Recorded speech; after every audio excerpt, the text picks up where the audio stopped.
की नियुक्ति के लिए वर्ष 1994 में, फिर वर्ष 1999 में और वर्ष 2000 में बिहार लोक सेवा आयोग ने इसी पद के लिए, शिक्षक के लिए परीक्षा ली थी।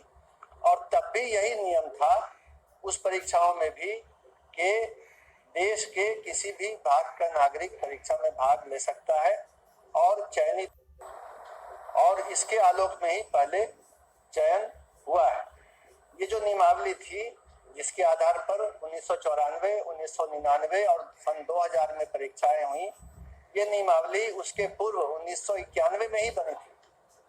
उसमें स्थानीय निवासी का प्रावधान नहीं था और इस कारण से इस बार भी जो बिहार लोक सेवा आयोग से परीक्षा होगी उसमें बिहार के निवासी होने का प्रावधान नहीं रखा जा सकता है। इसके बाद जो वर्ष 2012 की नियमावली बनी थी उसमें भी जब चयन हुआ, हालांकि उसमें स्थानीय निवासी होने का प्रावधान नहीं था, लेकिन उसके बाद भी चयन हुआ तो 1,68,000 रिक्ति के विरुद्ध जो नियुक्ति हुई तो राज्य के बाहर के मात्र 3,413 अभ्यर्थी चयनित हुए। यानी 1,68,000 में सिर्फ 3,000 से कुछ अधिक राज्य से बाहर के थे और बाकी सभी जो थे वो राज्य के अंदर के थे। तो इससे ये पता चला कि अगर ये नियम रखा भी जाता है कि राज्य से बाहर के अभ्यर्थी पात्र होंगे तो उनकी किसी भी संख्या में, अधिक संख्या में, या जिसको अंग्रेजी में सिग्निफिकेंट नंबर कहते हैं, किसी विशेष संख्या में चयनित होने की संभावना बहुत कम है। ये बात भी शिक्षा विभाग ने पता कर ली है। अन्य राज्यों में, पड़ोसी राज्य सहित, उत्तर प्रदेश सहित किसी भी राज्य में ऐसे किसी नियम की जानकारी नहीं मिली है जिसमें उसी राज्य के व्यक्ति पात्र हों, दूसरे राज्य के पात्र नहीं हो। ऐसी बात नहीं है। इस नियम के अंतर्गत बिहार के भी जो निवासी हैं वो उन राज्यों में पात्र हैं, अन्य राज्यों के निवासी भी उन राज्यों में पात्र हैं। अन्य राज्यों में भी यही स्थिति है कि स्थानीय राज्य का निवासी होने की शर्त नहीं है। इसके अलावा ये बात भी विचारणीय है कि 50% रिक्तियां आरक्षित रहती हैं। आरक्षण का नियम स्पष्ट है, जो आरक्षण का अधिनियम बिहार में है, सभी सेवाओं में लागू है कि आरक्षण का लाभ, आरक्षण के आधार पर चयनित होने का लाभ केवल और केवल राज्य के अंदर के निवासी को ही मिलता है। ये आरक्षण का नियम है, ये शिक्षक नियमावली में नहीं है, ध्यान देंगे।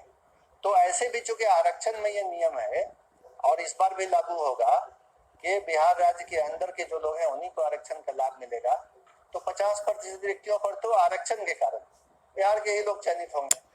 और बाकी पर जैसा मैंने बताया, पिछली बार का भी अनुभव है कि बहुत ही नाम मात्र को ही बाहर के लोग चयनित होते हैं। स्थानीय निवासियों को कोई उससे विशेष घाटा या नुकसान नहीं होता है।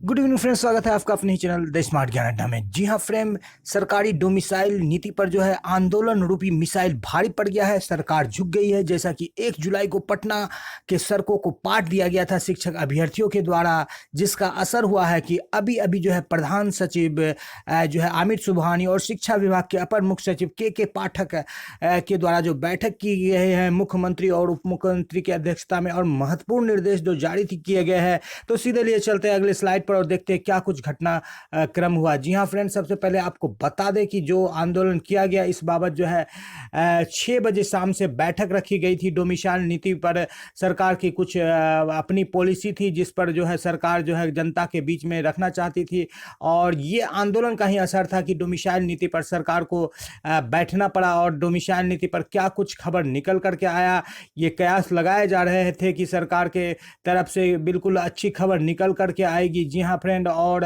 ये आंदोलन का असर होगा यहाँ पर। लेकिन यहाँ पर देखने के लिए निकल रही है कि प्रेस कॉन्फ्रेंस से जो अभी निकल करके आया है, आमिर सुबहानी ने प्रेस कॉन्फ्रेंस में कहा है कि डोमिसाइल नीति से ज़्यादा कुछ जो है बिहार के अभ्यर्थियों को कोई नुकसान नहीं होने वाला है। पिछले बार भी जो है बाहरी लोगों को जो मौका दिया गया था तो मात्र 34 अभ्यर्थी इसमें सफलता प्राप्त कर पाए थे।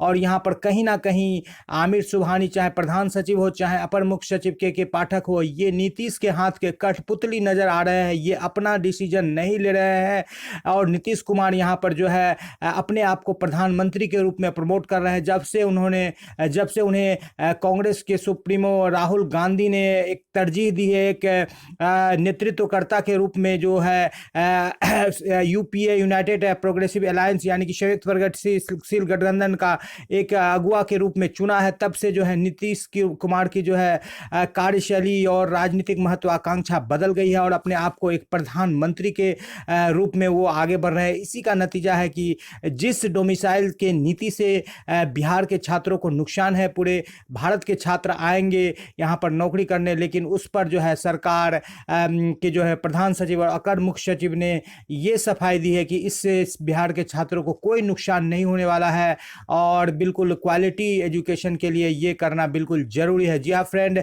तो फिर अब आंदोलन चल रहा है और आगामी 11 तारीख को भी विधानसभा का घेराव होगा, जिसमें विभिन्न पार्टियों के, चाहे वो जाप हो, चाहे हम हो, चाहे चिराग पासवान का एलजेपी हो, चाहे बीजेपी हो, सभी पार्टियों और चाहे शिक्षक अभ्यर्थी हो, चाहे नियोजित शिक्षक हो, बिल्कुल लामबंद हो चुके हैं और सरकार से आर पार की लड़ाई लड़ रहे हैं। फिलहाल कल कोर्ट में भी बहुत महत्वपूर्ण डिसीजन आने वाला है। जी हाँ फ्रेंड, वीडियो पसंद आ रहा है तो लाइक कर दे, चैनल पर नए हैं या अब तक सब्सक्राइब नहीं किया तो सब्सक्राइब कर ले, इसी उम्मीद के साथ कि फिलहाल अभी भी बैठक पर पूरी तरह से समाप्त नहीं हुआ है, अंत तक कुछ अच्छी खबर निकल करके आए।